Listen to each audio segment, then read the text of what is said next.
Benjamin Dixon Show is only possible with listener support. Go to www.thebenjamindixonshow.com to register for our blog and join the Progressive Army.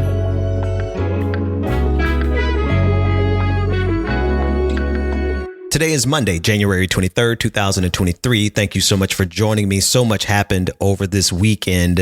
Where do we begin? The shooting in Monterey Park, California, that left 10 people dead and another 10 wounded. Do we begin with the protest in Atlanta on behalf of the forest defender that was killed by police?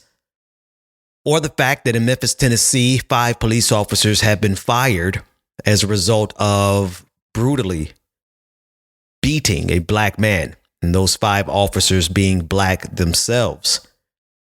Let's begin in Monterey Park briefly, because I want to talk about this story lest we get accustomed to mass shootings for whatever the motivation is, whatever the source of the violence, wherever it comes from. In this instance, it was an Asian man, a 72-year-old Asian man who later died from a self-inflicted gunshot wound during a standoff with the police. Now, the victims were all of Asian descent, 5 women and 5 men killed by this 72-year-old. As it stands right now, we don't have a motive, or we don't have any information as to why he did this. But what we do know is that he was using a magazine-fed semi-automatic pistol that had an extended large-capacity magazine attached to it. This is according to KTLA.com. Now, whatever the motivation, whatever the cause of this, we know it is the ease with which people can get guns in this country to act out on whatever impulse is driving them to murder. It is not as easy to kill 10 people with a knife. But when you can get access to guns with high magazine capacity rounds, with the ability to enact an unspeakable amount of violence in such a short period of time, you have to look at the guns. Now, if you've been listening to this show, in the wake of the arming of Nazis and these so-called militias that are gathering around the country, they are arming themselves. And so my position on gun control is evolving. I do not believe that we, as people of color, black people, marginalized groups, as leftists, I do not believe that we should unilaterally disarm ourselves. But my general standing remains the same. If we can get rid of the guns, we need to. A lot of posturing and positioning on this, conservatives trying to make it seem as though we don't care about this violence because, as CJ Pearson, who is a darling, a savant of the conservative movement, that's not a compliment. It doesn't take a lot to be a star in the conservative movement. But this young kid pointed out on Twitter, he tried to make the point, along with other conservatives, that we don't really care about this because it wasn't a straight white man. Well, CJ doing the bidding of white supremacy per usual, trying to provide cover as a black young boy, trying to provide cover for straight white men in the same way that Candace Owens does. They don't really care about the lives that were lost, because if they cared about the lives that were lost, they would understand that we want the guns. We need to get rid of the guns off of the streets of America. But when we live in a country where there's like damn near 3 guns for every citizen, I mean, guns are litter the streets.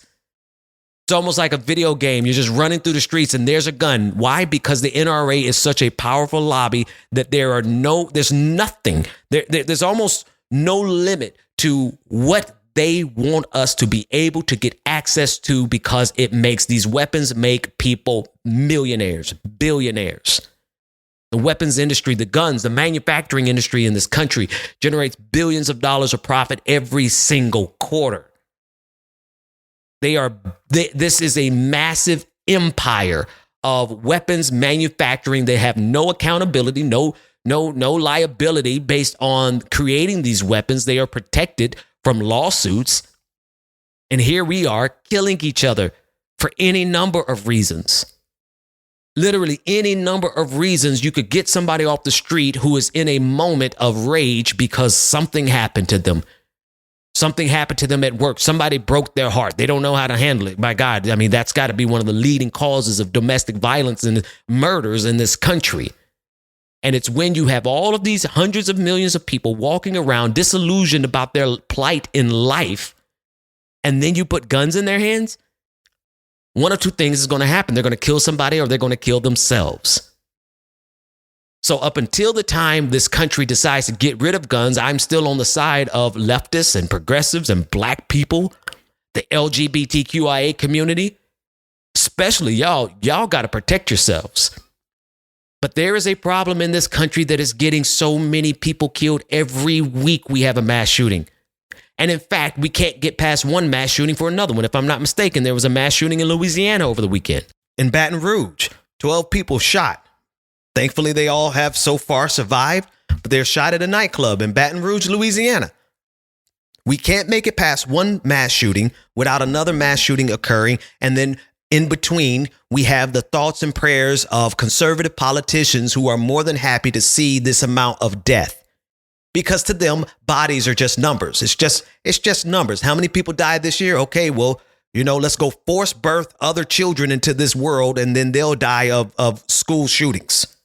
Right? It doesn't matter to them how many people are killed because they're forcing birth on everyone else. They just see us as commodities. They're just cogs in the machine for them. If we lose some of us, that's fine. Let's go and impregnate and force these children to have babies and then put them into the same system that's going to get their children killed later. That's how sick and twisted this world is. We worship guns in this country.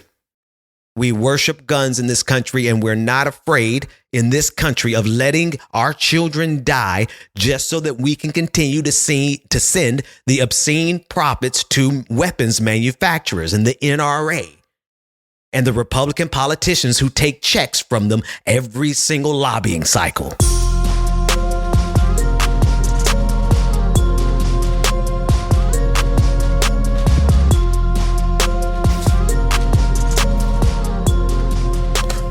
I want to go down to Memphis, Tennessee, where 5 black police officers have been fired. They have been relieved of duty, and they are under internal investigation. The family of Tyre Nichols, the 29-year-old black man who was beat to death by 5 other black men.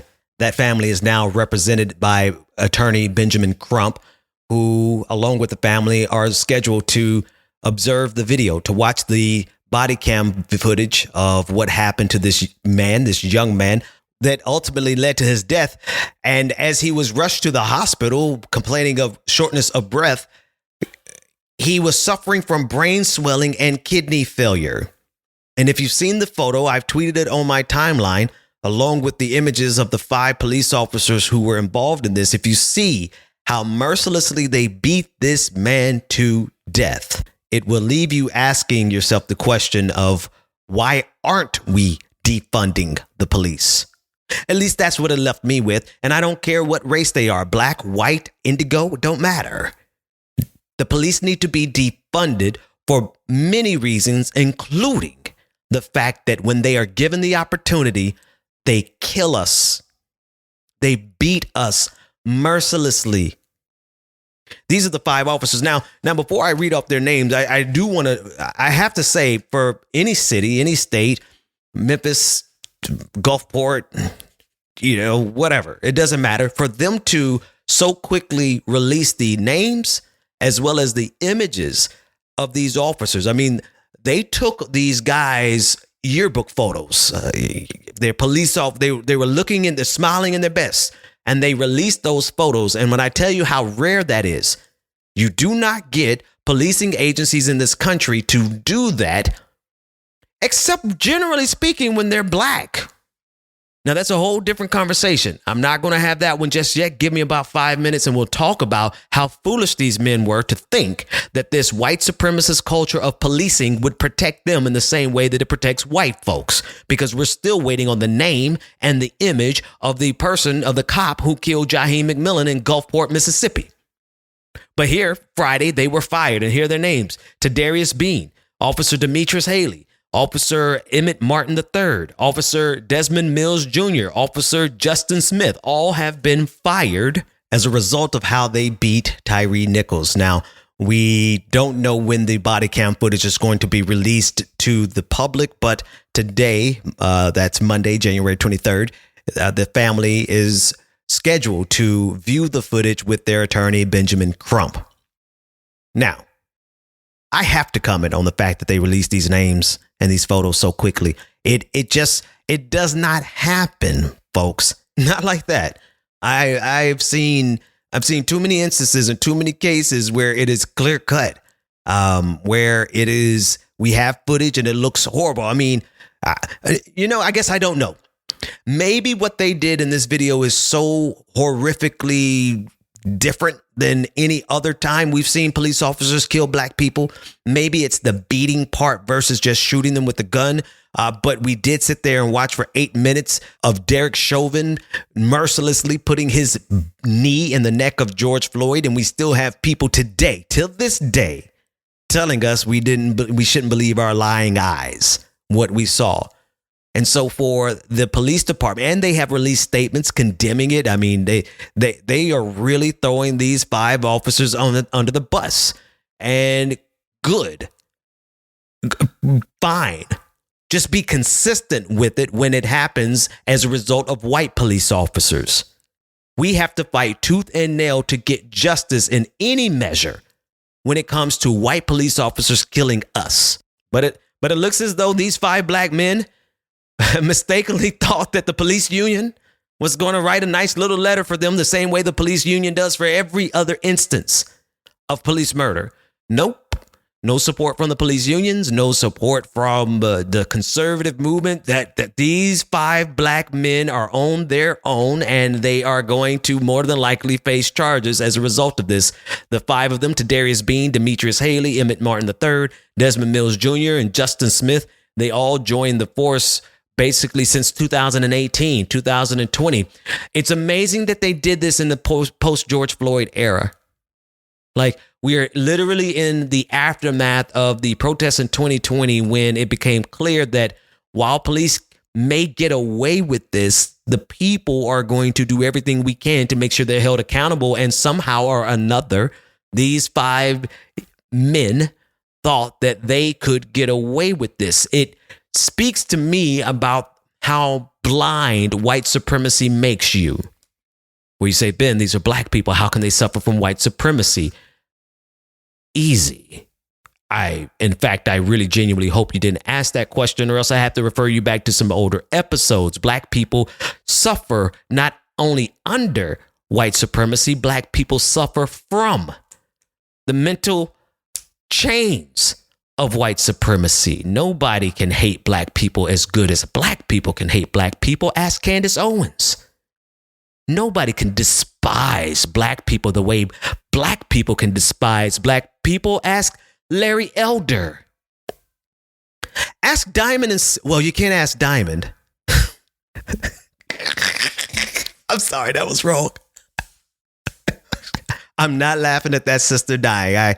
I honest to God, I am not. I'm laughing because I really was just in a flow and I completely forgot that she paid the ultimate price for conservatism, which is death. But I digress. Ask Clarence Thomas. Ask CJ Pearson. CJ Pearson hates himself more for a lot of reasons, for many reasons. One, he hates himself because he's black, and he probably hates himself because he was defending straight white men because he wants to be a straight white man. So don't be surprised when black people can suffer from, not just under, but from white supremacy. And black police officers, listen, this is not new. I mean, if you remember the George Floyd protests, some of the most egregious acts of police violence that we saw in response took place in Atlanta, Georgia, by black police officers who, as I never will forget, there was a couple, and it was streamed live. I share the footage. It was years ago, but there was a boyfriend and girlfriend. They weren't even a part of the protest. But police officers broke their windows, pulled them out of the cars, and arrested them. And ultimately, those officers were temporarily fired. They've been brought back to the force, if I'm not mistaken. The point is, Black people can be some of the most efficient executors of white supremacy. Period. Full stop. And so these officers really thought, though, that because they were going to be good boys and do the bidding of white supremacy, that this system was going to protect them.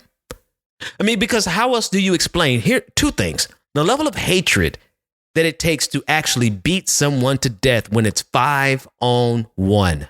5 police officers beating on one person, and nobody stopped to say, hey, let's not kill this black man. Literally. In the year of our Lord 2023, I believe it is reasonable for a black police officer to look at a human being, and if that human being is black, be like, hey, why are we going to do this black man the same way this system does him? Now, I would expect the greater humanity to win out and give that kind of grace to every person. But my God, you're not going to even do it for your own brother? Which is a reminder that not everyone who is kin to me. Not everyone is our brother. And then 2, they believed in white supremacy. These 5 officers in Memphis believed in white supremacy so much that they thought it was going to protect them. Sorry, boys. Y'all going to jail.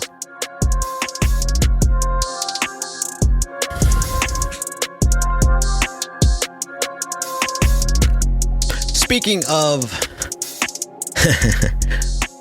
of Diamond and Silk, my condolences to the family of Diamond. They laid her to rest over the weekend after she, according to Silk, died suddenly. Now, the reason I have a hard time believing the died suddenly narrative, especially because of how Silk, the remaining of the duo, tried to make it seem as though it was a sudden cardiac event as a result of the vaccine. That was the insinuation. She didn't state it that clearly, but the insinuation that all of conservative media took from that and started spreading was that it was because of the vaccine. So, the reason I have a hard time believing that is because a few weeks ago, Silk came to the internet asking us to pray for Diamond because she was in the hospital. And then later she dies. That's not terribly suddenly. I know it's rather quick, but suddenly making it seem as though, every time somebody dies right now, or every time someone at Damar Hamlin had cardiac arrest on the field because of a hit, they're trying to make it seem it's because of the vaccine. But I digress. They laid Diamond to rest this weekend, and Donald Trump showed up. Donald Trump could not help himself but to make it about himself per usual. Here he is talking about when he should be eulogizing Diamond. Here he is talking about losing the election and having the election, quote unquote, stolen from him. How do we stop the cheating? How do we stop it where you get more votes, but you still don't win? And the answer is the Republicans have to get tougher. The top people have to get tougher. And you have to really swamp them. There's a level at which even they can't produce. And so if you win big enough, you're going to get there. And then once we're there, we're going to straighten it all out and get it back to where it was. But now, in all fairness to Trump, not that I have to be, he said nice things about Diamond, but he does what Donald Trump does. It's ultimately about him. It's ultimately about him having a camera in front of him and a microphone and able to say whatever he wants to say. And so in that moment, instead of focusing solely on the black woman who laid down her life for conservatism, much like Herman Cain laid down his life for conservatism, the price of, I'm sorry, I know I did this episode last week, but the price of conservatism is just too high. Here are 2 people who laid down their lives for conservatism. I mean, they were bold and brash, anti-vaxxers. And, if Silk is free to make the insinuation that the anti-vaxxer that Diamond was, right? That was one of Diamond's main platforms, was being anti-vax. But here's Silk making the insinuation that she died of the vaccine.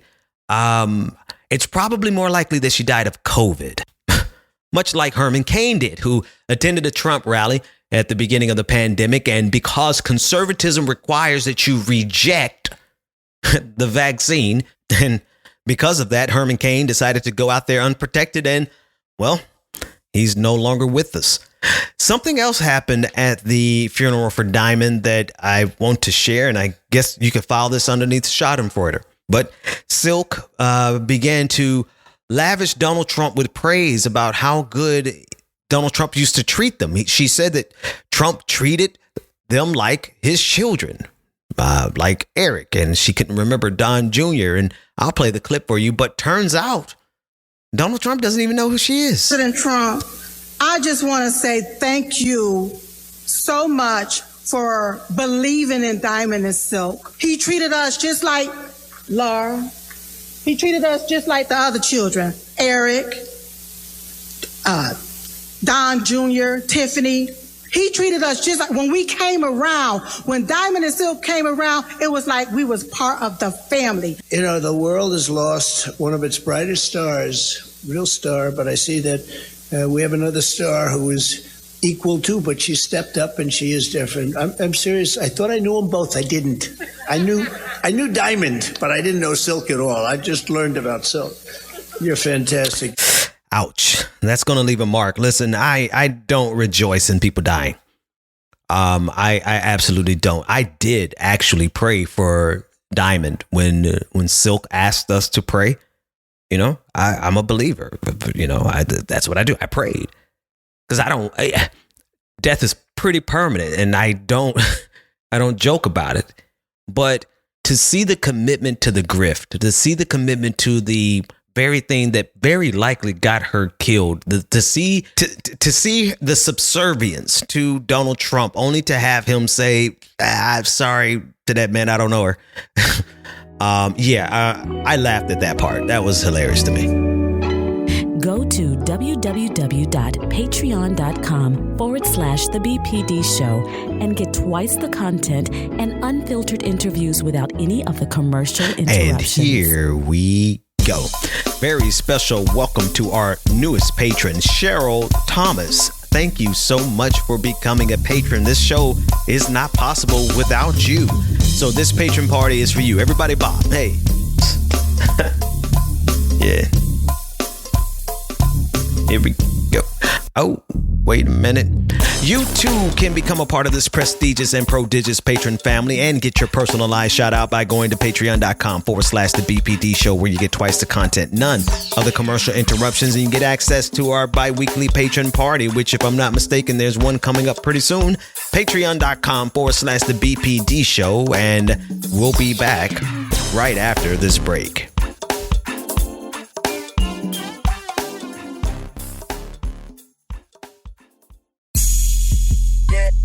Welcome back to the Benjamin Dixon Show.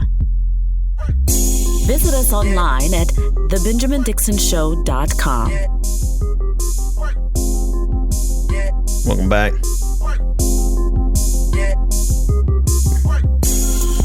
Yeah.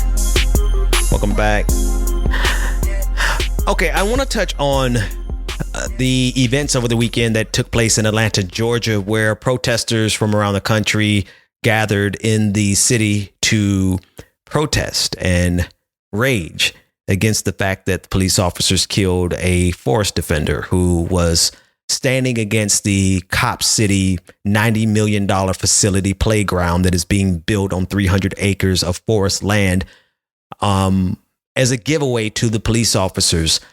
The weekend, according to all reports, started off peaceful and eventually led to two things happening that conservatives are, to them, this is the worst thing that has happened in this country.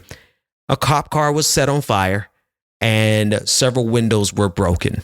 Also, I had grits for breakfast this morning. Listen, I am not going to fall into the trap of civility and be lectured to by people like Marjorie Taylor Greene and Lauren Boebert, who are grandstanding all over the country about the quote unquote terrorism that came from Atlanta this weekend that's as a result of Antifa. You know, I won't bat an eye simply because these are people who tried to overthrow our country.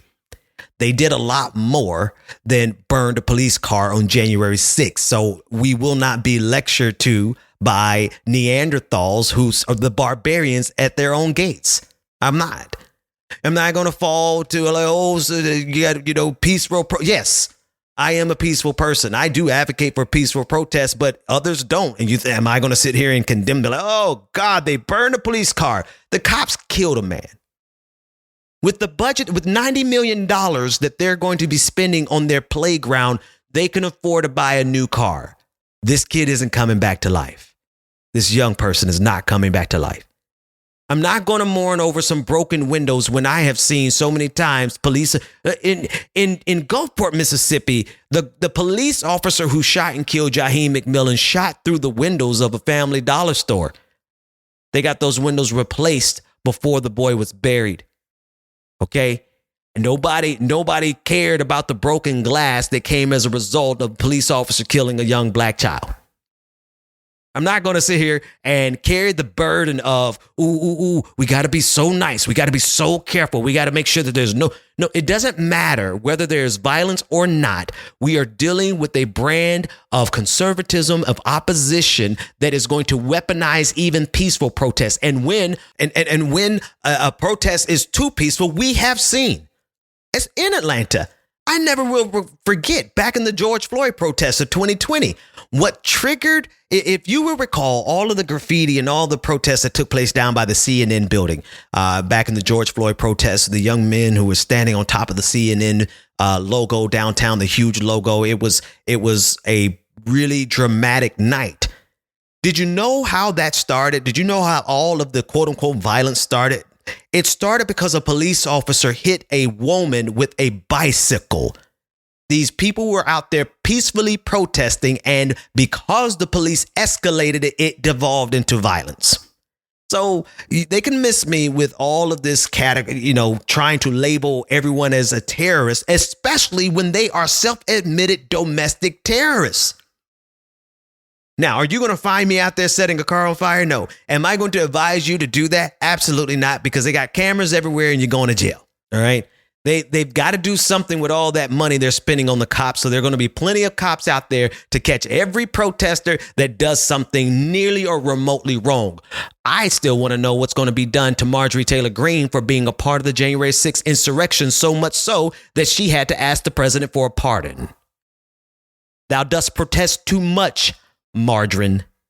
You sincerely are pushing a button that you are not qualified to push because you are, in fact, a domestic terrorist who plotted against the United States of America. But isn't that funny? Isn't that funny how conservatism can excuse away the spoiled children of the empire who have everything that they want, and they're just so spoiled that they can't possibly handle losing an election, to the point where they actively tried to overthrow the government on January 6th. That's not terrorism. But a police car being set on fire, that's terrorism. The Bank of America, I think windows were shattered. How much is that going to cost them? I can tell you how much Cop City is going to cost, $90 million. I can tell you how many acres it's going to cost the forest, 300 acres. I can tell you that they're going to have a movie studio on that base. So impressive that a Hollywood studio is co-sponsoring it. They're going to be a part of it because they're going to want to use the sound stage. Like, this is what Cop City is costing every one of us, whether you live in Atlanta or not. And now if you're one of the people in my audience who's like, yeah, Ben, but they broke the law. Fine.